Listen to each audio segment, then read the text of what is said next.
Hello, God bless, and welcome. I'm Kevin Haggerty. You're watching the Godlogic Project, where we discuss maintaining a Christian worldview in a post-Christian America.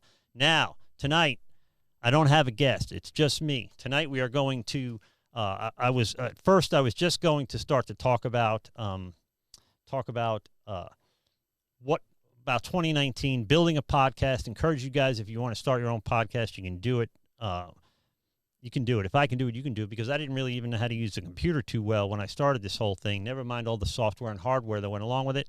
So we're going to talk about that. We're going to talk about our goals for 2020. Now, I wasn't going to do much but a quick update for you guys, but it's been a heck of a week. So we're going to talk about the Golden Globes. We're going to talk about politics. We're going to talk about World War III, which unfortunately for a lot of people didn't happen. I think that's a good thing. I think it's a blessing for our troops. Our president showed good restraint. But really interesting, colorful things went on in the last 48 hours, certainly in the last week. It's been a rough week to keep up with everything. So we're gonna talk about all that. But first, the theme music. Hello, God bless, and welcome. I'm Kevin Haggerty, and this is the Godlogic Project. Shut up, Kevin. All right, so I'm Kevin Haggerty. That's Mike telling me to shut up like he does every week. Now, for those of you that follow the Godlogic Project, I appreciate you. The folks on YouTube, on Facebook, by the way, are getting this for the first time. They're getting this for the second time because I forgot to press go live on the hardware here, because I am both the technician and the host. Now, tonight, luckily, I have nobody to interview, so I'll be fiddling with this electronic stuff. I'll be talking to you, kind of giving me my opinions. Encourage you to call in. I'm going to put the phone number up on the screen. I'm going to encourage you guys to call in and tell me where you stand or what you think about the things that have been going on. So first we're going to talk about 2019. Now, I started this, we did our very first podcast, I believe, April 24th, 2019. So what has that been, like 8 months that we've been doing this? We learned a lot, right? We really didn't know what we were doing. We had some real failures in the beginning. If you go back and watch some of my earliest material, it's not good. I started this in the corner of my bedroom last year, but we built the studio out and had my first guest here. I think it was Buzz, my buddy Buzz, who was doing 2 life sentences, free man now, tremendous story. But I think Buzz was in here on February 24th of last year, so it was that was very cool. So that was our first live building a YouTube channel episode.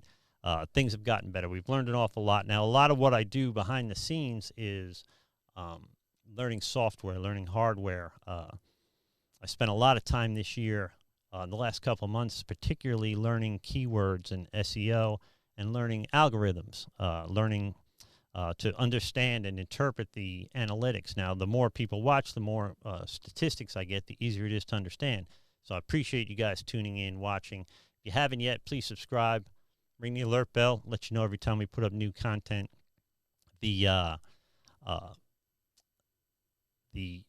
The Wednesday night podcast that we do at 7 o'clock on Wednesday night will be our live interview show, I think. I'm going to have some little mini-series, I'm working on a 9-part series with a buddy of mine that is scripture-based. And that's probably going to be Saturday night. So I think I'm going to do a series of smaller series of podcasts. So we might have a 4-part series on one topic, a 9-part series on another topic. And so I'm going to try to be more professional. So I'm going to try to not suck so bad. Like if you've watched the show in 2019, be honest, you know I've sucked pretty bad. But that's going to change because I'm going to become professional. I'm going to lean into this thing. I think now I'm catching up on the learning curve, and it's been a long learning curve for a disabled plumber to keep up with. Pretty excited about this. We're going to start doing some more professional stuff. I am going to have, for my live episodes, I'm going to have show notes. Who knew? Pre-show prep. Instead of just sitting down here, turning on cameras, talking to my guests, and getting confused and losing track and forgetting to ask things and blah, blah, blah, I'm going to set down show notes like a real podcast, like a professional. And when you think professional podcast from now on, you're going to be thinking Kevin. But that doesn't mean that I'm not going to do my live interview shows. I'm just going to do them better. And on that note, next week, January 15th, 7 p.m., I got my buddy, he actually called in, he emailed me at godlogicproject@gmail.com, told me he had a story to tell. We got on the phone, we talked. Guy's got a tremendous story. So we got a live episode scheduled with him. If you, by the way, would like to be on the Godlogic Project, if you got a story to tell that we can build an episode around, email me, godlogicproject@gmail.com. I'll talk to anybody about just about anything. So if there's something you want, as a message you want to get out there, if you got a story you think would help other people particularly, email me. I'll get you on the show. And that's exactly what this guy did. He emails me. It turns out he was a crackhead, and he didn't like me using the word crackhead when I first made the art. So I put a question mark. So it's like crackhead or crackhead, you know. So was he helpless? Was he hopeless when he was a crackhead? Yeah.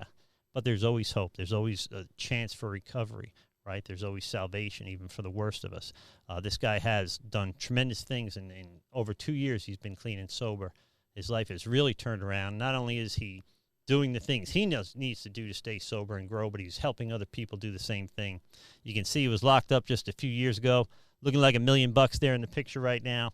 He's going to be on next Wednesday live, 7 o'clock. Now, he's over on the east coast of Florida, so we're going to have we're going to do a video remote, which is cool. I've done that. I've been on podcasts in other places where they've interviewed me over the Zoom app, and I've interviewed folks over the Zoom app as well. So, and we'll do that again. So, we are like Godlogic International, right? So we're like international because people watch this stuff. I get like 80% is from the United States, and then that means that 20% is people all over the world.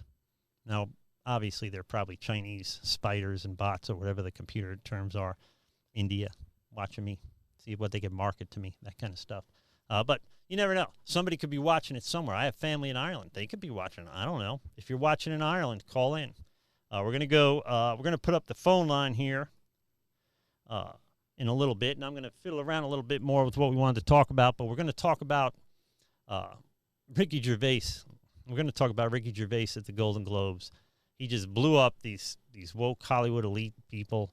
He blew them up, blew them out of the water, did an amazing job. He said what half of America or more been wanting to tell these people for a long time, and I hope they received that message. It was done in comedy. It was, it was tough to hear. It was hurtful and funny. Good comedy sometimes hurts a little bit, but he did a great job. We're gonna play bits of that video from him and talk about the reality of what's going on in this country. So we were just going to talk podcasting. We were just going to talk 2019, 2020. We're going to talk about the whole mix-up with Iran here. We're exchanging blows with Iran. We're going to get into all of that as we go along. So we're going to do a Saturday night series with a guest host. A 4-part series, 5-part series, whatever it is. So if you think you'd like to do something like that, email me, godlogicproject@gmail.com. I need you guys, by the way, to encourage. I encourage you to do it, and I encourage you to encourage other folks to subscribe to the Godlogic Project. I do need to get to 1,000 subscribers. We're at like 335 or something like right now. But I do need your help in that department. If you would do that, that would be awesome. If there's anything I can do for you, of course, regardless of what it is, if it's recovery, if you're struggling with something, you need to talk to somebody. You got a loved one needs to get into treatment. I have resources around the state and around the country. If I can't help, I'll let you know, but I'll find somebody that can. It's what I do all week long. Those of you that know me, that deal with me in the recovery community can attest to the fact that I spend a lot of time reaching out to everybody and trying to coordinate services and getting people the kind of help they really need. So if you have somebody in your life that needs that kind of support, don't even hesitate to call me. Now, if you comment, hey, Scotty Mack already commented. What's up, buddy? Scotty Mack commented on the YouTube channel, so I can monitor the YouTube channel on my phone for comments. I'm not monitoring Facebook, so if you're on Facebook, please go to youtube.com/Godlogic Project. There you can get the kind of the multi-camera angle thing that I do. So YouTube can see that now I have a different camera angle. Unfortunately, Facebook can't see that. YouTube can also see that I can put my computer screen up. I can put a wide angle. I've got multiple camera angles that I run from here. You got to get the full content to really participate in the show, which is not just my show, but your show too. To really participate in that, get over to youtube.com/Godlogic Project. Ring the alert bell. Subscribe, ring the alert bell. Comment down below, and we'll read those, or I'll try to read those while we're doing the show. What else are we going to do? We're going to do more recorded content. So let me go through my list. We're going to do more recorded content. So we're going to talk about things like news, theology, current events, those types of things. I'm going to make it record. I'm going to record it, edit it, and make it a little more easier to enjoy. There'll be shorter episodes, I'm sure. It's very important that you watch, even if you're not watching, if you're just listening or if it's playing in the background. The longer you have this show playing on YouTube, the better my numbers are. Then YouTube begins to suggest my videos, and that's how things really start to build up. So if you have questions about that, certainly call in, ask me, or you can email me, godlogicproject@gmail.com. Anyway, we're going to do more recorded content, try to make things a little more professional, let my artistic side come out. All right, I don't have an artistic side, so I don't know how that's going to go. We're going to do show notes, so when we do live, it's not going to be just me and people chewing the breeze or shooting the fat or whatever it is. We're going to be in here. We're going to be very efficient with our questions. We're going to keep the show going, try to make that more enjoyable for you. I've noticed that a lot of people are not watching the whole show, and I want to make I'm going to assume that is because the content is not the quality that you deserve, and I want to be a respecter of your time. If you're going to watch, I want you to see something good. So we're going to commit this year to 2020. I'm going to commit to, having a technician, having somebody that can help me with some of this junk, and also having a better quality content for you guys. I'm going to try to get more professional, both me technically and in terms of my communication skills. I do intend to get better at this, so hang in there with me. Appreciate your support so far. It's been great, and we will continue to grow together. Again, I keep saying it, but this isn't just my show. This is our show, and I really do want you to kind of feel that way. Now, it'd be smart if hold on. It'd be smart if I had water on this side of the camera. Look at that. Okay. So we could also, by the way, in the recorded content, I can discuss, if you have questions about I'm getting a lot more questions about podcasting, want to start a podcast. I can do some videos on that for you guys, and you can get this information from a regular guy that had to learn this stuff on his own, and hopefully beginning to put together a good product here. But I can show you the equipment I used, how much it costs, where I got it, what's worth buying, what's not worth buying. I've learned a lot in the last year, and I'm certainly willing and anxious to share that with you guys. We are, by the way, you can't see it, but we're going to build a soundproof booth right here in the studio. It'll be a soundproof booth where you can record your own podcast. I'll engineer it for you. You will leave here with an SD card with your finished product. And then you can upload it to wherever you want to upload it to, and have your own podcast and not need a studio, right? Not need to invest in a bunch of equipment. You may want to only do recordings for work or for a fundraiser, things like that. I'm going to have a soundproof booth here. Of course, I'll use it as well, but I'll make it available to you guys to use right here in the studio. So I'm looking forward to doing that too. I just don't have the money to do it. Whole nother story. We're going to do the guest series. We're going to have guys in here, guys and girls in here for 2, 3, 4, 5-part series on whatever topic I think people would be interested in. Sales, theology, business, motivation, certainly recovery. We do a lot of that here. It's a big part of my story. It's a big part of the Godlogic Project story. And so we're going to do a guest series. So if you want to do something like that, hit me up. Let me know. Be glad to have you on. The other thing we're going to do for 2020 is I thought about doing a roast. You know that show? You know Dean Martin used to do roasts, and then this other guy his name escapes me right now, but he does a roast show that's pretty funny. It's pretty appropriate. So, I mean, if you don't like foul language, this guy's not, it's a rough show. But we're not going to be that rough. But I thought maybe we could arrange to have people in here for a special occasion, anniversary, birthday, whatever. You can get in here with your wives and your spouses and your friends and your buddies, and we'll do a roast. We'll have I'll be the host. We'll have a guest of honor sitting right here, and then we'll have his buddies calling in and in studio and video remoting and making fun of him or her, just for laughs, just for fun. So I love the old roast shows, and so it'd be cool if we could work something like that into the Godlogic Project. If you have ideas for that, by the way, email me, godlogicproject@gmail.com. And we'll talk about that. Now, so we talked about the episode coming up here on the 15th. We also have an episode coming up on the, that's not it, that's me. We also have an episode, and this is going to be kind of a strange episode. I'm not sure what I'm going to do with this. We're going to have an episode coming up on the 29th. I've got a guy that is, he swears he's a democratic socialist. Most socialists do. That there is a difference between socialism and democratic socialism. So he's going to be in here. Then I've got another guy that is, for me, extremely right-wing, right? So one guy's going to be extremely left-wing. One guy's going to be extremely right-wing. I've always been kind of a central, I'm a registered independent, always kind of landed in the middle on a lot of things. I'll vote yes for this, no for that, whichever way it goes.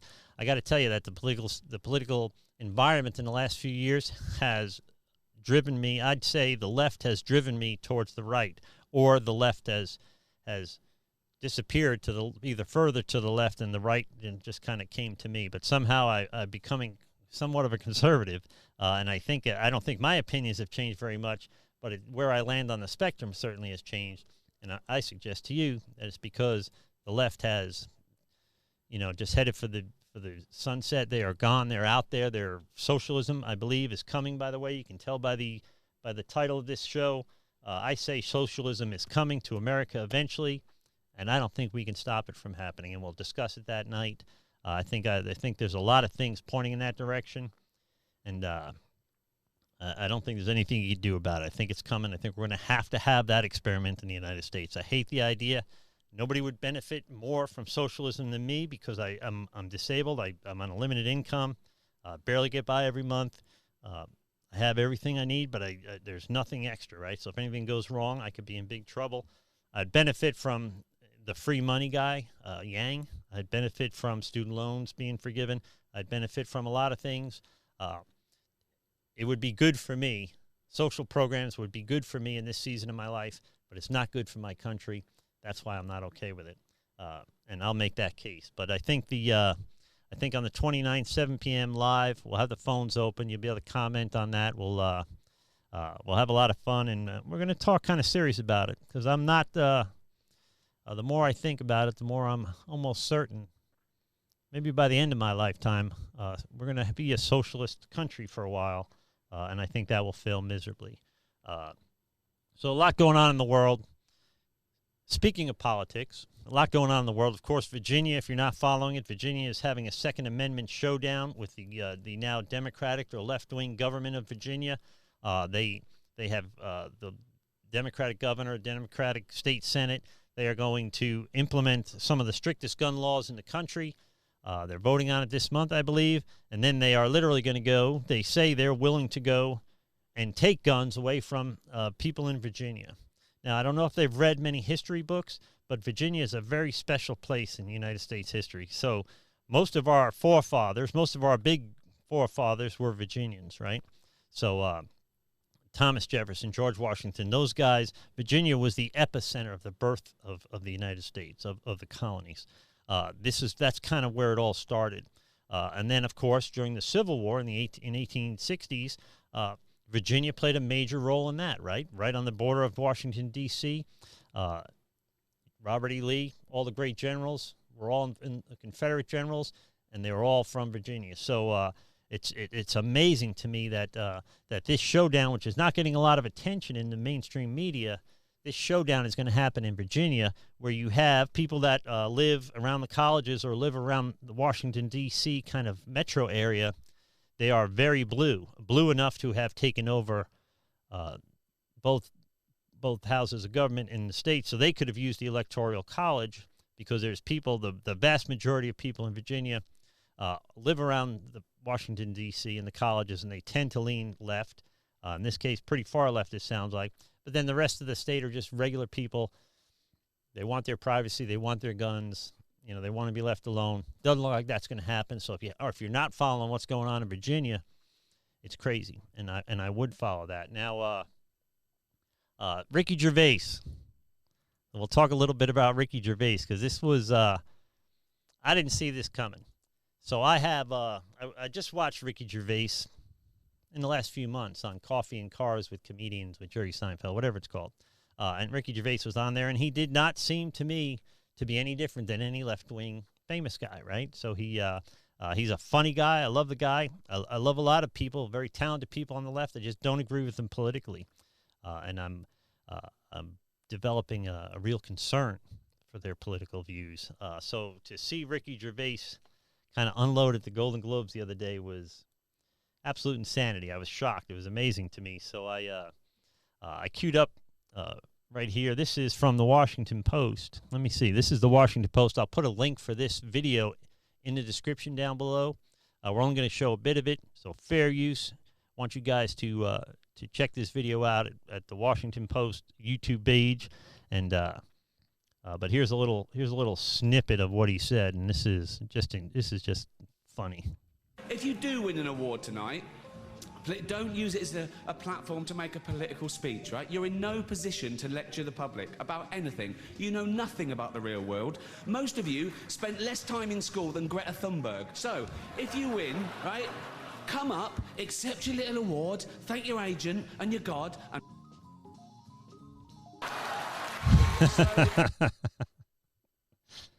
All right. So Ricky Gervais just said to Hollywood what I think most of the country would like to say to Hollywood, that you don't know what you're talking about, right? That you live in a bubble.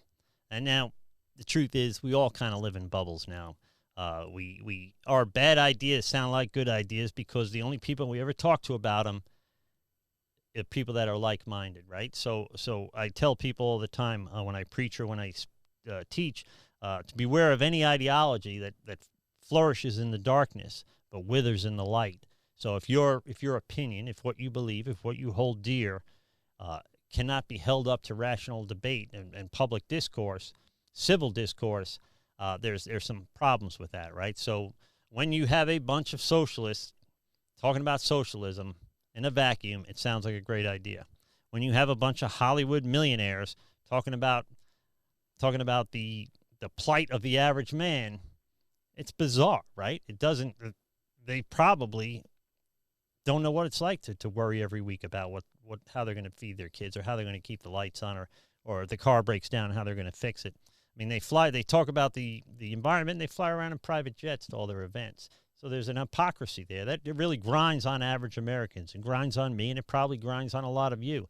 Now, a lot of you are feeling a little butthurt about what I'm saying right now. I'm hurting people's feelings by saying this, but the reality of it is they are full flight from reality most of the time. So the way they live in their little world is not the reality that most of us experience day to day, 9 to 5 during the week. Now, that's not their fault. They live in that world, in that bubble, and we live in our bubbles, right? So there have been conversations on this show. We talked specifically about sex trafficking, human sex trafficking, with the women from Creative Women here, a back episode, and I'll put a tag or a card or whatever it is for that episode, like here or here. I don't know how that works. I can tell when I do it, but I'll put it in there. But anyway, we talked about sex trafficking in Tampa, right, in Tampa Bay, in Tampa, in Hillsborough County. And to me, an average guy who's not led a sheltered life, it's amazing to me that there would be something like that right here in America, never mind here in Tampa Bay. Turns out Tampa Bay is a hotbed for sex trafficking, which is really strange.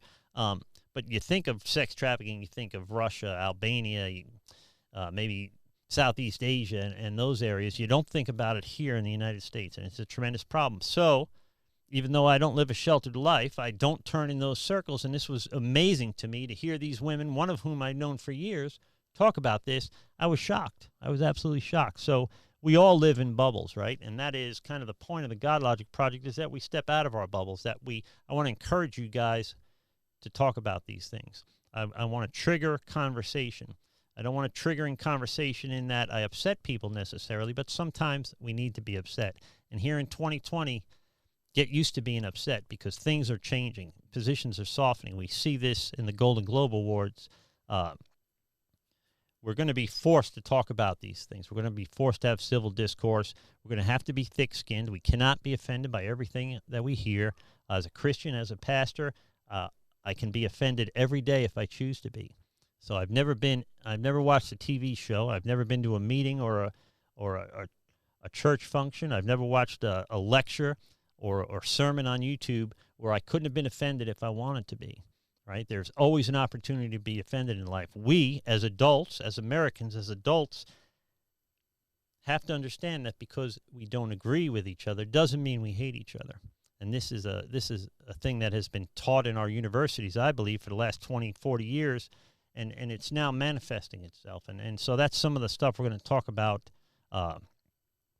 both in the communism or socialism show, and also more and more on the Godlogic Project. I want to talk about real things, and I want you guys to talk back. I want you to straighten me out if I'm wrong, teach me something, and then be open to learning something too. So one of our guests, particularly one of our guests in that socialism show, and it happens to be a guy on the left. I disagree with him on almost everything. I love the guy. I've known him for years, but he does seem to be open-minded, and he is his heart's in the right place. I just don't think his logic pans out, right? And so people that, let's face it, if you think socialism is going to work, if you took economics in college and came out thinking that socialism was a good idea, your professor probably skipped the 20th century, right? Because socialism was a disaster in the 20th century. It's been a disaster pretty much everywhere it's been tried. Now you're thinking we can do it like Norway or Sweden or something like that, but they're not really socialist. So here's what I think. I think that we can have as much social programs as the free market can support, but no more. Margaret Thatcher famously said, socialism is wonderful until you run out of everyone else's money. Somebody has to produce something. It's not just good economics, it's what makes sense. Somebody has to produce something. The government is not efficient enough to produce anything at a profit. The money's going to run out. We don't have enough billionaires and millionaires and 1% in the world to support the things that the Democratic candidates for president want to do. Now, a lot of the wackos are kind of weeded out here. So the Beto, hell yeah, I'm going to take your guns. Beto shutting down 501(c)(3)s for churches if they don't do same-sex marriages, those types of things. Those guys are going to fall off, and we're going to be stuck. I can tell you, it's going to be Joe Biden. I think the Democratic Party has already made that decision. I think they're getting ready to screw Bernie over again, and all the Bernie bros will accept it like they did 4 years ago, or 4 years ago when it was Hillary, 3 years ago. They're going to accept it, and they're going to back Joe Biden. Joe Biden will be the candidate. You heard it here first, January 8th, 2020. I just said it. Joe Biden will be the candidate because the Democratic Party they pick the people. Democratic people don't pick people. Democrats, registered Democrats who vote Democrat, don't pick their candidates like it happens in the Republican Party. The Democrats, the DNC is so powerful and I think so corrupt and so disconnected from what the Democratic Party used to be that they did it to Hillary, with Hillary to Bernie last time. They're going to do it again this time. This time it's going to be Biden. Mark my words. That's what's going to happen. That's what I say. All right, so that's what's going on with that. Then we had Ricky Gervais also took a few shots at the Democrats being friends of Jeffrey Epstein and who's the guy that just got charged with sexual assault? Harvey Weinstein, right? So you think about it, the Democrats and the left wing. When I say Democrats, I don't mean like my mom and dad or me, like I used to be Democrat. I mean the left wing, the leftists. I mean, the guys that are way out there. They've had a rough year. Our media has had a rough few years since Hillary. They have, if you think about the disappointment they must have felt when it turns out Jussie Smollett assaulted himself. That had to be heartbreaking for them because they really jumped on that one. They got way out ahead of themselves. Every rational person knew something was wrong with that idea, with that whole story. CNN, MSNBC, NBC, ABC, all those guys thought for sure. All of Hollywood thought for sure. There was a lady on a talk show crying, justice for Jesse and Jussie and all that. They've had a rough few years. So it turns out the kid from Kentucky, the Covington Catholic kid, not a white supremacist. Crazy, but they said Christian, Kentucky, got to be a white supremacist. Turns out the kid, they went through, they spent a lot of time editing video to make this kid look guilty. Turns out there was a lot of other video people came out with, and that blew up, that fell apart. So the mainstream media, which is a minion, which is a control, the Democratic Party controls our mainstream media for the most part. And having said that, I'm not a big fan of Trump or Fox News, but I think you stand a chance of getting some truth from Fox News. You do not have any chance of hearing anything true from CNN or MSNBC, my opinion. So anyway, Ricky Gervais killed it over there at the Golden Globes. And if I'm going to be more professional, I'm certainly not starting tonight. It's a joke, see, because I... All right, let's get back to the show. All right, so what else happened? Well, we know what else happened, and I'll walk you guys through. If you haven't kept track of what's going on with Iran, like a week ago, they bombed a bunch of places in Syria and Iraq, and they killed an American contractor. The guy wasn't American military, but he's a contractor working for the military. They killed a guy. Wait, I got this just in from Selective Service System.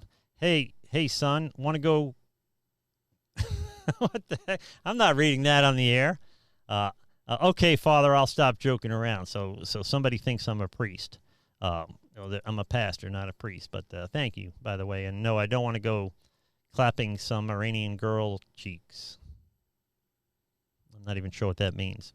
What if we made 100% open market for pharma, so the big pharma, they don't have a monopoly? Well, healthcare in America, big problem. Is this a problem? The idea that what costs $700 or $800 a dose here costs $45 in Canada or somewhere else in the world, big problem. Now, I understand these chemical companies, these big companies, got to make their money back. They invest a lot of time and money developing these drugs. The FDA makes them jump through hoops to get these drugs on the market, and they do need to make their money back. But let's be realistic. Our healthcare system, while probably the best in the world, is broken. It can be better. We've got to figure out how to do that. So folks that need prescriptions that are $700 or $800 a month, the average person's going to have struggle to do that. That's a mortgage for most people. That's not easy to do. So yes, we do got to do something about big pharma. Somehow we have to be able to the government somehow maybe can subsidize prescriptions more. And this, by the way, doesn't mean that I agree with taking over the healthcare industry, which is what I think Obamacare was. The ACA, I think, was a stepping stone to single-payer systems, to socialized medicine. I think that would be a big mistake. I think when you suck the incentive to do well out of the market, if you do not trust the market to some extent, if you suck the initiative to produce something, to do well, you're going to fail. It's always failed. And we can see it. No offense if you're a government worker, but you guys, you do pretty good. Not great, granted, but you do pretty good, and you almost can't be fired. And if you've ever had to deal with the government, I've had to deal with Medicaid since my injury, Medicare, Social Security. It is one broken system. Our government cannot do anything well. We need the private sector to do that. There has to be the profit motive and competition. Now, perhaps the government, somebody brought up on the show one time, the government can create a competitive medical model to compete with the private healthcare industries. That's a workable model. That's probably doable. The problem is the state of Florida tried to do that with homeowners insurance because none of the big companies would insure anybody in Florida because we have so many hurricanes. So they came out, I forget the name of it now, but they came out with the state-run insurance, and it was meant to drive down the prices from the free market insurance companies. The problem is all the free market insurance companies left Florida. So now your only choice is this state-run. Now they don't have to be efficient, right? There's nobody left for them to compete with hardly. And so the coverage is not, the price goes up every year, coverage goes down every year, and that is the problem with not striking a balance between the free market and government services. What are this? Are drug prices are drug price going down or still be the same? If we broke up the monopoly of all right, I'm going to go to his first question. This guy's name is Selective Service System, so I don't know who that is, but he's watching on. Thank you, by the way, for watching on YouTube. But he says, will drug prices go down if they break up that monopoly? Yes, if we can somehow create some kind of competition. Part of that might mean the FDA's got to ease up a little bit because there are now programs where people can get permission to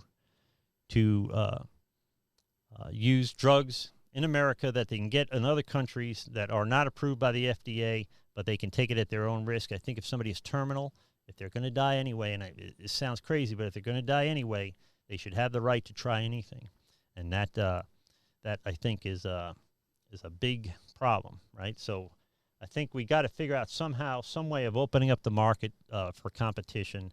And we've only got, 4 or 5 or 6 big pharma companies, and they're certainly in cahoots. I don't trust anybody, certainly rich pharmacy companies and politicians. And somehow they seem to all have the same price. There's just, it's got to be handled somehow. Now, again, the last thing we need to do is for the government to take it over. So if I'm not mistaken, healthcare industry makes up 1/7 or about 15% of our economy. And if the government takes over healthcare, they're taking over 15% of our economy. That's way too much control for the federal government. I'm a guy that thinks perhaps we should look at turning power back over to the states, have a limited federal government, and get rid of most of federal programs, most of the federal departments. The only one that I think we have to keep would be the EPA, because it's one environment. We do have to be environmentally united, certainly, but Department of Education, all these other departments that we have that are just absolutely way too powerful. The federal government, in my opinion, is way too powerful, and the last thing we need to do is make it more powerful by letting them control more of our economy. Here's the thing. If we as American citizens become dependent on the federal government for our housing and our medicine and our food and our education and everything else, we will be beholden to them. We will have to go to them for everything. We will never be able to stand up again to a government that strong. And we're getting very close, I'm afraid, to that very thing. Now, while we're talking here, by the way, I'm going to put the phone number up, and you guys can call in and Let's talk about some of this stuff. Like I said, I'm going to become more professional, but it's clearly not going to be tonight because I'm struggling to keep track of everything that I'm trying to talk about. And I'm also, real podcasts have somebody to do this stuff, and they're not doing it while they're on the air. Unfortunately, I'm a one-man show, so I'm the host, I'm the engineer, and I also clean up when we're done. That's why the place is so messy. So if anybody wants to work for free for a struggling podcast just to handle some of this technical stuff, email me at godlogicproject@gmail.com because I clearly can't do it myself. While blessed with stunning good looks, and I don't think any of you would argue that point, while blessed with stunning good looks, I'm not very bright, and I'm pretty sure none of you would argue that point either. All right, so there's the phone number. Let me turn the phone line on. I do have a designated phone line for the podcast, so that's pretty fancy. So if you call in, we'll be able to mix you right into the soundboard, and everybody will get the same audio, and you should sound crystal clear. You should sound as if you were sitting right here in the studio, right here in my empty studio with me. If you were sitting here in the empty studio, this is what it should sound like. But, of course, I don't know what I'm doing that well, so maybe it doesn't sound that way.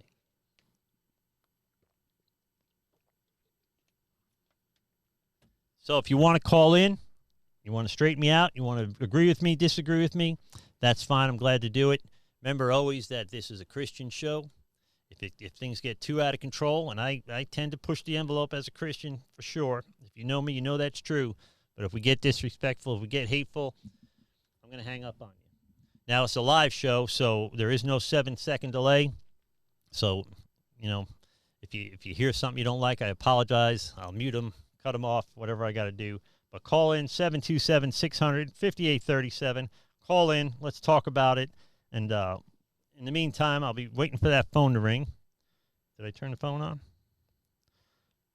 In the meantime, I'll be waiting for the phone to ring. I can't tell if the phone is on or off. So if you're trying to call me right now, my phone is either on or off. I have this little brick phone from the 90s that is plugged directly into the board, designed just to take calls. And And so, well, let's listen to the theme music while I do this. Hello, God bless, and welcome. I'm Kevin Haggerty. And well, you can see why I have to do recorded content because this is ridiculous. All right, the phone is on. The phone lines are open, 727-600-5837. Call in. If you haven't yet, guys, subscribe, ring the alert bell, comment down below, thumbs up, thumbs down, whatever you like, fine with me. Let's talk about it. I'm going to, by the way, part of my new thing this year is I'm going to try to reply to every single comment during the week. So while I may not reply while we're on the air, I certainly, while I may not reply while I'm on the air, I will certainly reply during the week and try to keep the interaction going. So I've set this thing up to be live. I've set this thing up to have a phone line, not so I can hear myself talk, which is truthfully very annoying to me. So I imagine how you guys are suffering. Hearing my own voice is annoying. I'd rather talk to you guys. I'd rather hear what you have to say. I'm pretty confident. You don't have to rattle me. You're not going to convince me of anything. I'm pretty confident in the things I believe. So if you're going to be disappointed that I don't become a socialist, if you're going to be disappointed that I don't become a white supremacist, if you're going to be disappointed that I'm not going to end the show as a pro-choice person, I'm not, right? So I've given this plenty of thought. I'm pretty well set in my ways. I am flexible. Again, I'm more of a moderate. I would be considered a moderate if the left didn't fall off the edge of the left side of the political spectrum, which kind of leaves me here as a conservative. So, by the way, if you are more conservative than me and you'd like to be on the show, I'd like to have you on the show. So, if that's the case and you want to be on the show, I'd love to talk to you too. If you're a leftist, if you're far left, I'd like to have you on the show too. Some of the ideas I had, by the way, for upcoming series or live shows is a denominational show. So I've been talking to people from the Mormon religion, which they prefer apparently to be called Latter-day Saints. But I'm hoping to have some of them in here in the next month or so, and we'll do a live interview with Mormons. We'll discuss a little theology. We'll be able to ask them questions, and that should be pretty interesting. Working the same thing out with the Catholic Church. My previous denomination, I was Catholic. I was raised Catholic. I'm from New York. You almost had to be Catholic. You could only be Catholic or Jewish in New York, as it turns out.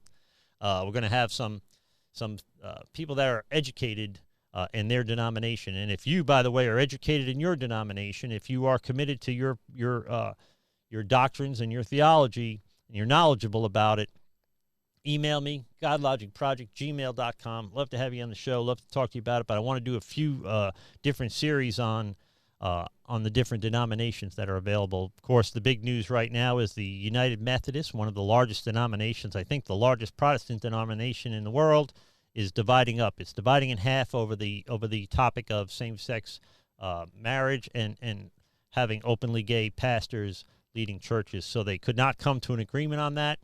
Half the church went one way, half the church went the other way. So the United Methodists, not so united anymore. They're going to become two denominations. I think they're going to be the United Methodists and the Fundamentalist Methodists, maybe? I can't remember. But they're essentially almost half. They're almost dividing in half and becoming two denominations. So there's going to be even more denominations than there were just a year ago. So anyway, I'm going to say thank you to Selective Service System guy. I don't really know who this is. I have a few guesses, but thank you. No problem, Pastor. I'm enjoying the show. Thank you for saying so. Thank you for participating and commenting. If you haven't yet, of course, subscribe, ring the alert bell. Encourage your friends to do the same. Hey, guys, if you know somebody that you'd like to have on the show that has a unique story, unique perspective, a testimony that would help other people, kind of what I want to do here. So we want to begin to talk about things here that you wouldn't talk about in church. You wouldn't talk about at work. That we tend to, and I'm finding this now after 8 months of running a podcast, people are full of piss and vinegar on Facebook and Twitter. Invite them to come to the Godlogic Project and talk about it live. Most of them won't do it. Now, they might have very good reasons for not doing it, but it does kind of look like they're keyboard warriors here. They're very bold from behind a keyboard, but they don't want to put their face and their name out here and really discuss it. That's 2020, man. That's the 21st century. That is the nature of of discourse right now. Probably never going to change, but I do encourage you guys to have these conversations, have them with your friends. If you can do so, with kindness and respect, have them with your friends. Certainly have them with your kids. And there's no sense in going straight to name calling. Now, we can have fun with each other, and I certainly have fun making fun of people. The mainstream media, Donald Trump, the whole Democratic Party, they give you plenty of things to make fun of. This is sometimes I have to show incredible restraint as a pastor doing this show, but I will have fun at my own expense. I'll have fun at your expense. If you'd like to be on the show, certainly let me know. What else are we doing? Thank you guys, by the way, for the you've been shopping on Amazon. You've been going to godlogicproject.com, clicking on the Amazon logo, and then shopping on Amazon as normal. Amazon is donating a little bit of money to Godlogic Project, so far like $1 per transaction. But we're starting to make a couple of bucks that way. This project, this studio, there's expenses involved, and I've been coming out of my own pocket for that. It'd be great if the Godlogic Project would at least pay for itself. So if you're going to shop at Amazon anyway, go to godlogicproject.com, click on the Amazon logo, and then just shop like normal. It doesn't cost you a thing, but it helps me. And that would be that'd be very kind of you guys to do that and continue to do that, because something like 44 people or something like that have shopped. Not everybody's bought something, but there is a little bit of money supposed to be coming in from Amazon. Also, I think her name was Kayla. Somebody donated to the Godlogic Project to help pay for things around here. So I set up a PayPal, paypal.me/Godlogic Project. So if God puts it on your heart to donate to help support this thing, go ahead. You can go to paypal.me/Godlogic Project. Now, the phones are not exactly ringing off the hook, so I don't know if anybody's even watching or what's going on here, but it does seem to me that nobody's watching. So, and that's fine. So I want to get a lot of this off my chest. So I almost forgot. World War III. We're going to close with this. So Iran is always, Iran didn't just start hating us when Trump became president. CNN and MSNBC and the Democrats want you to think that. And believe me, I'm no defender of Donald Trump. The guy is a bizarre guy, strange choice for president, but he does seem to be the right man at the right time. He is a necessary interruption to our political system, because our politicians, our professional politicians, have wet the bed often, always, quickly. They just screwed. Our political system is so screwed up. The media, our education system, academia is tied in too much with this. We have a whole generation of people coming up that are going to think that socialism is a good idea. Maybe they pull it off, maybe they don't. I have no doubt we're going to end up having to try that here, because people that are in college now or just out of college that have been kind of sold this bill of goods, they have been indoctrinated into that leftist kind of mentality. They're going to be running the show someday. They're going to be running our businesses. They're going to be running our colleges and our institutions, just like the hippies from the 60s are running our colleges and our media. Same thing's going to happen with these millennials or even younger folks coming up. So if you are a conservative, if you are a capitalist at heart, if you're a free market guy like me, you want to encourage your kids not to be afraid to question the people that are teaching our children. Here's the thing: we've begun to teach our kids what to think and not how to think. So we are literally indoctrinating our children into a particular ideology. 95% of it's left wing. I'm not saying that because I'm right wing. I barely consider myself a right wing guy, but I am certainly right wing on some things and centrist on other things. I lean right for sure.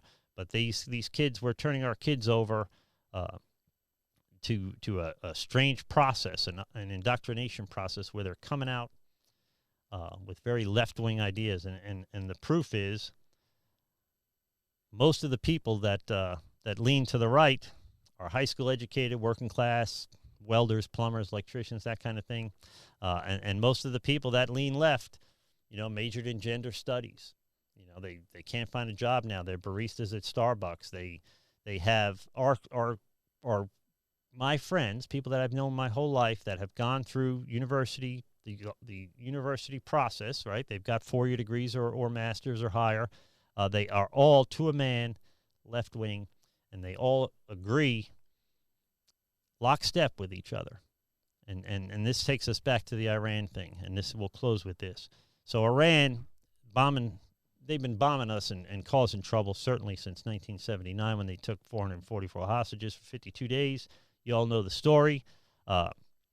They have been causing a lot of problems, and they've been shooting down drones and bombing tankers, and under Obama and Kerry, they took one of our Navy ships hostage and made videos, and John Kerry thanked them and empowered these maniacs, and they are maniacs. These are not, we can't look at every country in the world like we look at ourselves, right? So there's two worldviews or two ideologies politically that, and it's basically breaks down that America is basically good or America is basically bad.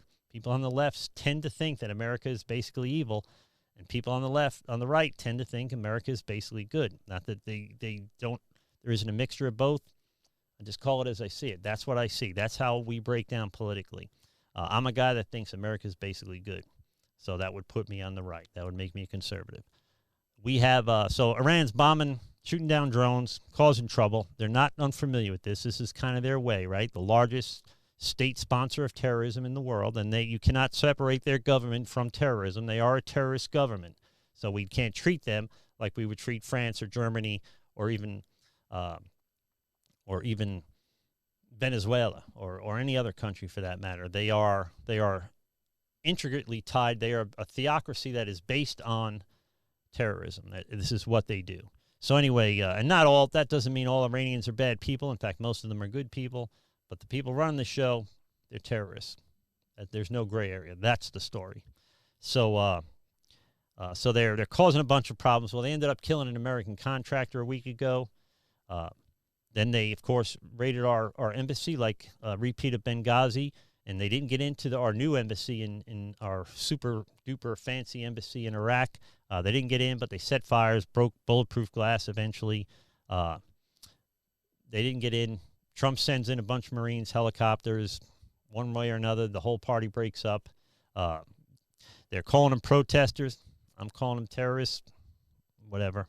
The next day or a couple days later, Trump drones the leader of the Quds forces, Soleimani, kills probably their number 2 or number 3 leader of Iraq, and all heck breaks loose. So Trump kills him, and of course the left-wing media, and which is most of the media, and half of Fox News turns against Trump, and this is the beginning of World War III, and then he's a live wire. He needs to be impeached. We're not going to get into the impeachment farce right now, but all this stuff's going on. And so last night, around I'm going to say 7:30 or so, I heard about it. Last night, Iraq launches something like 15 missiles into our air bases in Iraq, right? And they drop somewhere between 12, 15. I've heard as high as 22 missiles. They don't hit anything. But all night long, everybody's talking about World War III, right? This is it. This is the beginning of World War III. Trump started World War III. This is just like the beginning of this is like Archduke Ferdinand, beginning of World War I, where the world is over. So everything's about to end. Trump gives a speech today. By the way, no way in hell Trump wrote that speech because it was pretty good. He had to be on teleprompters because this was not a very Trumpian speech. This was kind of statesmanlike. It was heavy-handed. It was strong, and I think he needs to be strong. But it definitely wasn't the usual Trump craziness. So anyway, World War III is averted. And I almost feel bad for the left-wing media. They were so excited. My friends on Facebook were so excited that World War III was about to start. They were so excited that Trump started World War III that they could finally be right. These are the guys that warned me about the stock market crashing 3 years ago if Trump become president, and the stock market's cranking. So it looks like war. Stock market's giving back a couple hundred points or whatever. Today, no World War III. Stock market is up. Trump looks like a hero. And the mainstream media, my left-wing buddies, who I love, are licking their wounds because they literally were hoping for World War III to prove they're right about Trump. Right? They literally were hoping the stock market would crash, which would cause global collapse, because they wanted to prove they were right about Trump, that they were right about Hillary and Trump wasn't the guy. this is absolute insanity. It's absolute insanity. If you are that devout to your political party, you really, you've made a religion or a theology of your left-wingedness, right? You've made a god. You've deified your political leaders. You've created, in a sense, an ideological theocracy. You are dangerous, right? I think that when Trump says the mainstream media is the enemy of the people, I think he's right. They are misleading the American people. They're the enemy of the people. Try finding some truth, even on Fox, right? Fox calls themselves fair and balanced. Truth is, the only reason Fox is fair and balanced is if you hold them up against CNN or MSNBC. They're the other half of the story. And a lot of what you hear on Fox is misleading rubbish too. Now, I watch Fox mostly because I think you're more likely to stumble across the truth there than you are at CNN or MSNBC, certainly. But there's a reason. So, thank God, cooler heads prevailed. It appears that Iran, the word on the street is that Iran purposely missed so they could save face. They, of course, went on their local media, their national media, and said that they killed a bunch of Americans and destroyed 2 bases. And so they're celebrating a great victory. I think they missed on purpose, and I wonder if this wasn't all worked out beforehand. I think that the conspiracy theorist in me thinks that the United States and Iran were talking about this, and Iran says we got to do something. The United States says, well, you can do A, B, or C, but you can't kill any Americans. Iran does it. Strangely enough, doesn't kill any Americans, and we're right back where we were. And that's better than a war. But understand, terrorism is not going to be fought in a ground war. The reason we can't quite seem to beat it, and we didn't beat it in Vietnam, and we couldn't beat it in Afghanistan yet, and we're not beating it in Iraq, is because it's not a regular military army. These are wars that are going to have to be fought with drones and special forces. But the idea of putting boots on the ground, I don't think Trump would ever do it. I think he is, he would do it if he had to, but I think he is more likely to be a guy that uses drones and paramilitary movements, things like that. I don't expect us to invade Iraq. I think it's possible we might bomb them out of business. But I don't think we'll ever, I don't think under Trump anyway, we're ever going to invade Iraq. So anyway, no World War III.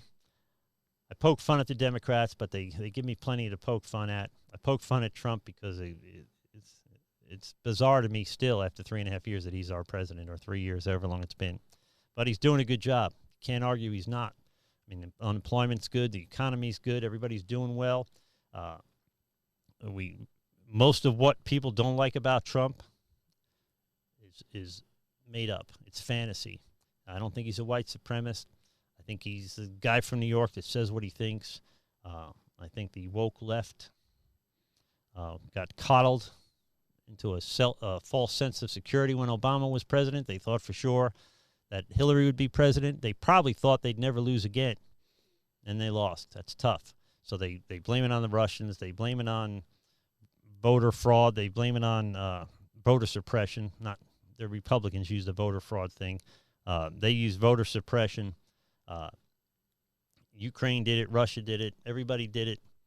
The lady lost. The lady lost because there is a silent majority that doesn't want anything to do with socialism in this country, and they're sick and tired. They see right through our political shenanigans. Right? They don't trust politicians. They're a bunch of charlatans for most of Americans, and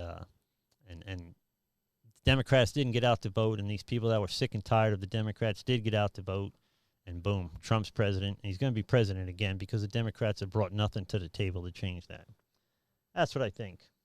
Anyway, did I cover everything? All right, so that's it. That's pretty much it. No one told you they love you today. God loves you. So do I. Receive that.